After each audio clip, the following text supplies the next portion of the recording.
The mother, who's a flamboyant California biker with an affinity for who bravely raises her little son Rocky, a little boy with a rare disease that eventually distorts his face into a cruel mask of deformity.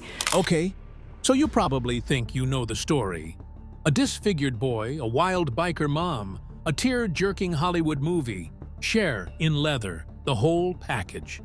But what if the most famous inspirational movie of the 80s only told half the story?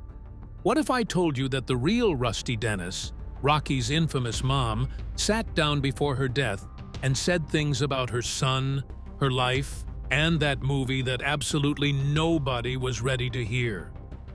Today, we're talking about Roy Lee Rocky Dennis, his mother Rusty, and what she revealed about the truth behind the legend. Who was Rocky Dennis? The real story. Let's start at the beginning, before the movie, before Cher, before any of it. Because to understand what Rusty said, you first need to understand what this family was actually living. Roy Lee Dennis, nicknamed Rocky, because as a baby he wouldn't sleep unless someone rocked him, was born on December 4, 1961, in Glendora, California, to Florence Rusty Tullis and her second husband, Roy Dennis. As a very young child, Rocky had frequent ear and sinus infections. Nothing catastrophic, just a sickly kid. Then, when he was about 2 years old, he went in for a tonsillectomy, and that's when everything changed. The X-ray technologist noticed something wrong with the boy's skull. What followed was nearly a full year of visits to UCLA Medical Center multiple times a week, until the diagnosis finally came down: craniodiaphyseal dysplasia. 2 words that changed everything. This is a disease so rare that in 1965, when Rusty was first told about it, doctors said only 6 other cases had ever been recorded in all of medical history. 6 in the entire world. The condition causes abnormal calcium deposits to accumulate in the skull bones, thicken, grow, push outward, distorting the face, compressing the brain, destroying vision and hearing and neurological function, slowly and relentlessly. Doctors told Rusty the prognosis flat out. Her son would be blind, likely intellectually disabled, and dead before he turned 7 years old. Dead at 7. But here's the thing about Rusty Dennis. She didn't fold. She didn't retreat into grief. She looked at those doctors and essentially told them she'd see about that. And the story of how she raised Rocky and what she said about it before she died is the story we're actually here to tell. Here's where Rusty really showed what kind of mother she was. She refused to let institutions write her son off. While living in Covina and Glendora, she pushed schools and doctors to treat Rocky like any other kid. Doctors claimed his eyesight was too poor for reading. She dismissed that. Schools tried to move him out of mainstream classes. She fought back. She later told people she believed the resistance wasn't about Rocky's intelligence, which she insisted was intact, but about other parents' discomfort. And Rocky proved her right. His warmth and humor struck screenwriter Anna Hamilton Phelan during a visit to UCLA's Center for Genetic Research. Phelan later said Rusty wasn't conventional, but she was exactly the mother Rocky needed. But before we get to what Rusty revealed, you have to ask yourself, who exactly was this woman? Because the version Cher played on screen, that was the polished version. The real Rusty? She was something else entirely. The woman behind the leather jacket. Let me paint you a portrait of Florence Rusty Tullis, née Steinberg, because the real woman was far more complicated and far more fascinating than anything a Hollywood script could fully contain. Rusty was born in Brooklyn, New York, on May 29, 1936. Her father was a truck driver. She was Jewish, Brooklyn-raised, sharp-tongued from birth. At 13, she was kicked out of junior high school for truancy. At 14, she was using cannabis and running with motorcycle gangs. At 15, she dropped out of school entirely and took a job as a hoochie-coochie dancer at Coney Island. She was not old enough to have a learner's permit for a car. At 17, she married her first husband, truck driver Tommy Mason. A year or two later, their son Joshua was born. That marriage fell apart, and Rusty moved back in with her parents. Then came her second marriage to Roy Dennis and a move to California. And in 1961, Rocky was born. By the time Rocky was diagnosed, Rusty had already built her entire personal philosophy around a single idea: that you can make yourself well if you believe hard enough. She told interviewers that she had decided early in her life that if a person could make themselves sick, they could also make themselves well. She raised Rocky on that conviction. Every time he had a headache, every time the pain flared, she would send him to his room and tell him to make himself well. Was that empowering? Rocky's spirit certainly suggests it was. But it was also, as we'll get to, a philosophy that carried a shadow. Now here's something the film smartly showed, but still softened. Rusty was a full member of the Turks, a motorcycle gang. These weren't cosplay bikers. These were rough, hard-living people who built a world around loyalty and blunt love. And they adored Rocky. The film's character, Gar, played by Sam Elliott, is based on a real man named Bernie Tullis, Rusty's partner. The entire biker circle that surrounded Rocky wasn't set dressing. They were his family. And Rusty's substance use? She was direct about it in a way the movie never quite captured. In interviews, she pushed back on the film's framing. The movie suggested she used because she was struggling, because she was overwhelmed and drowning. Rusty didn't accept that framing.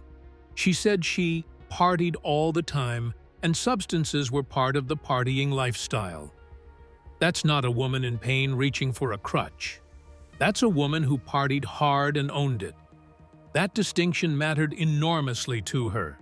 So what does a woman like this biker, substance user, school dropout, fiercely unconventional mother actually say when the cameras come calling after her son dies?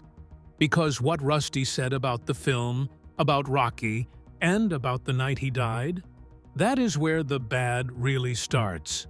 The movie, the money, and what Rusty actually said. By 1985, Mask was in theaters across America.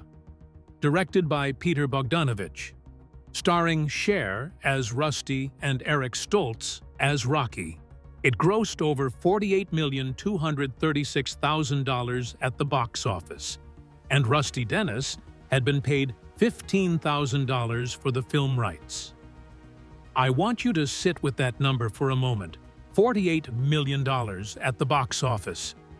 $15,000 to the woman whose life and whose dead son's life made it all possible. But here's what makes that $15,000 even more complicated.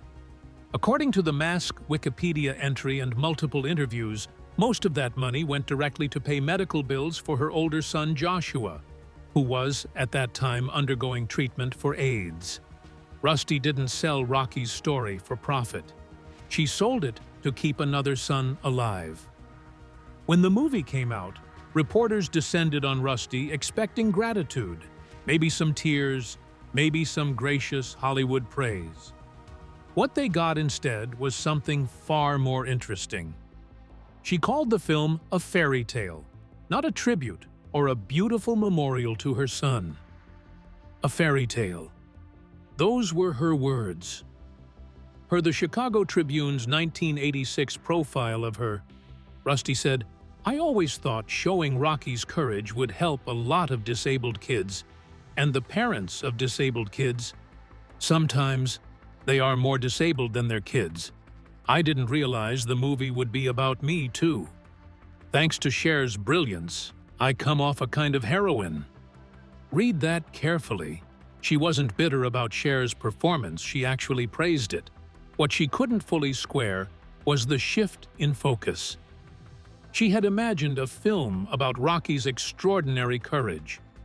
What she got was a film that split the spotlight, turning her into a central character, a complicated, glamorous anti-heroine when she had only ever thought of herself as his mother. On Cher, specifically, Rusty was actually generous. She told the same Chicago Tribune reporter, "Cher depicted the way I am very well. I always thought I was perfectly normal, that the rest of the world is nuts." That line, "the rest of the world is nuts," is as good a distillation of who Rusty Dennis was as anything else on record.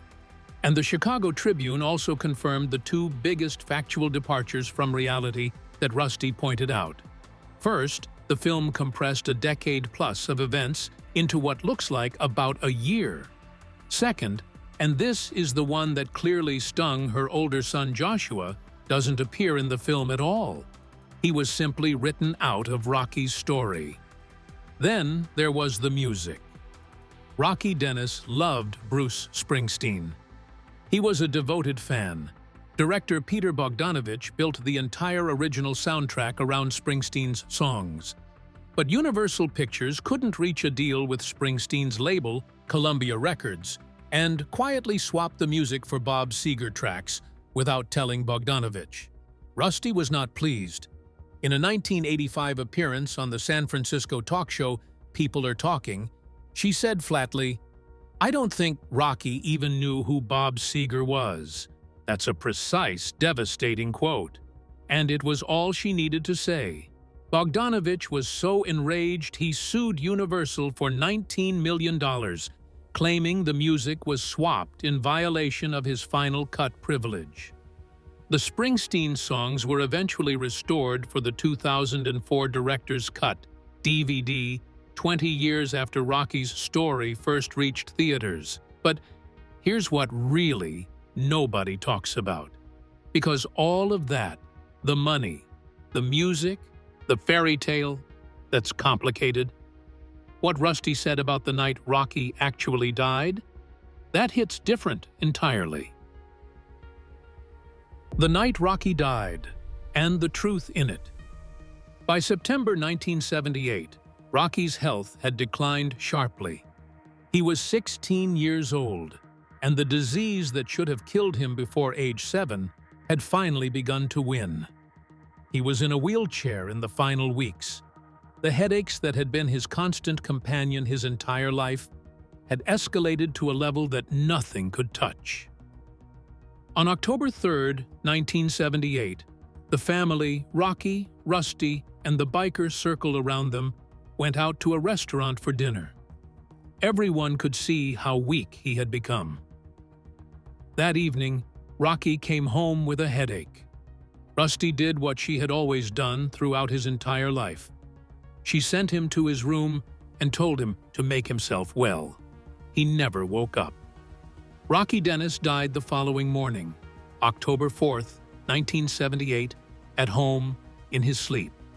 He was 16 years old, nearly 17. He had outlived his death sentence by nearly a decade. Now, the movie shows Rusty discovering his body herself, a raw and devastating scene. In reality, at the time of Rocky's death, Rusty was not at home. She was at her lawyer's office dealing with a substance possession charge.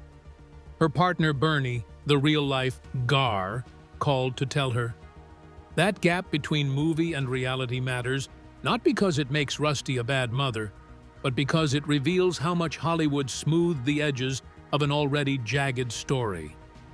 And there's something Rusty said about her parenting philosophy, the make-yourself-well approach she had applied to Rocky from infancy, that deserves to be examined without editorial spin. She never publicly described it as a failure or framed it as guilt. That characterization would be putting words in her mouth. What she did say, plainly and repeatedly, was that she believed in it completely. Whether that philosophy also meant Rocky's pain was sometimes minimized, that is something only Rocky and Rusty knew. What the record confirms is that she never backed away from it, never apologized for it, and believed to the end that it had given Rocky something invaluable. The refusal to see himself as dying. But to fully understand Rusty Dennis, you have to understand Joshua. Because the brother the movie erased is the key to understanding almost everything else, including why she sold Rocky's story in the first place. Joshua, the son Hollywood left out. Joshua Mason was Rusty's first son, and Hollywood erased him from Mask. That omission reportedly bothered her. In 1985, Joshua was a writer in San Francisco. A year later, he was diagnosed with Kaposi's sarcoma, the cancer widely associated with AIDS during the mid-1980s crisis. He was openly gay and described his mother as supportive, though she hoped for grandchildren and once suggested a sperm bank. Joshua died in 1987 at 32. Rusty had now lost both sons. According to Mask records, most of the film rights money she received went toward Joshua's medical bills. She sold one son's story to try to save the other. In a Chicago Tribune interview, she once said, "Joshua doesn't believe in dying, and neither do I." And so, by the time it was Rusty's turn to face the end, what did she leave behind? What did this defiant, complicated, impossible woman say when the clock was running out? Rusty's final chapter. After Rocky died, Rusty moved to San Francisco and took up Buddhism. She worked as a counselor, helping people facing challenges with substance use. She had plans, at the time of the film's release, to work at the Shanti Project, a workshop for the terminally ill, including AIDS patients. The woman, who had once been defined entirely by chaos, was, by 1985, building something quieter. She still rode motorcycles. On October 14, 2006, Rusty, then going by Florence Tullis, was riding her three-wheel motorcycle when the right tire fell off. She lost control. The bike struck a curb. Her body slammed into a telephone pole. What makes the aftermath harrowing is that no one knew. Friends and family had no idea until a brief item in the San Gabriel Valley Tribune mentioned an unidentified 70-year-old woman injured in a motorcycle accident. They connected the dots and went to her. She had broken both legs and suffered a punctured lung. She survived the initial accident. She was Rusty Dennis. Of course she did, but the resulting infection was the thing that could not be fought off.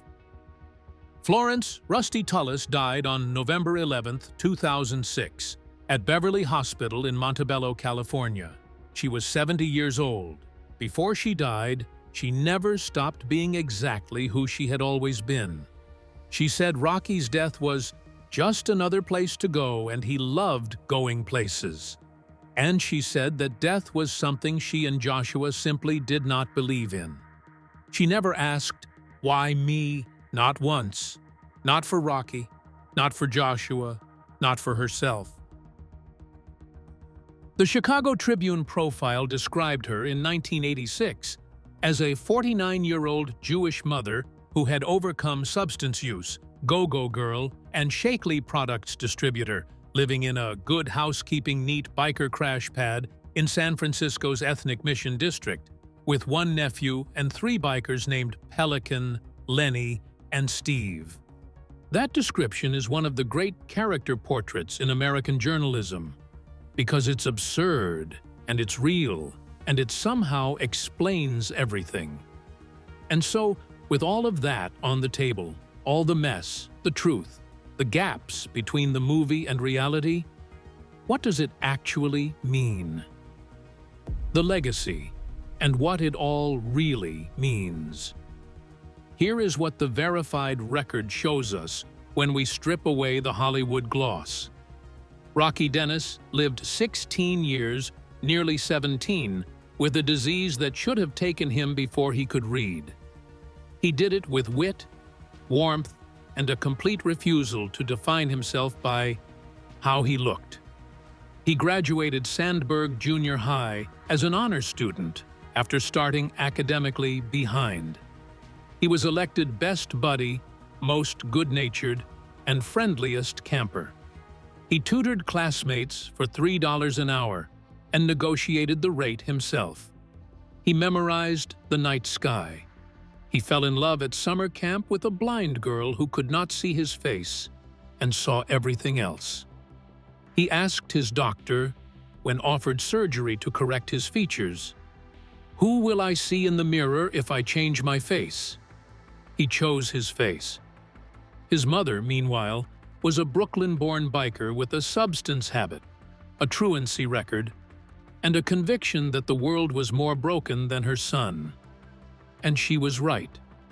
She fought school principals who tried to shunt Rocky into special education. She berated doctors who tried to box him in with timelines. She surrounded him with a family of rough, loyal people who loved him without conditions. She told him every day that he was not a victim. And yes, she told Rocky, on the last night of his life, to go to his room and make himself well. She had told him that his whole life, he had tried. The screenwriter Anna Hamilton Phelan, who wrote Mask, put it simply, this was not the PTA Mother of the Year, but she was the perfect mother for Rocky. Whether you read that as a compliment, a complication, or both is up to you. The facts are what they are.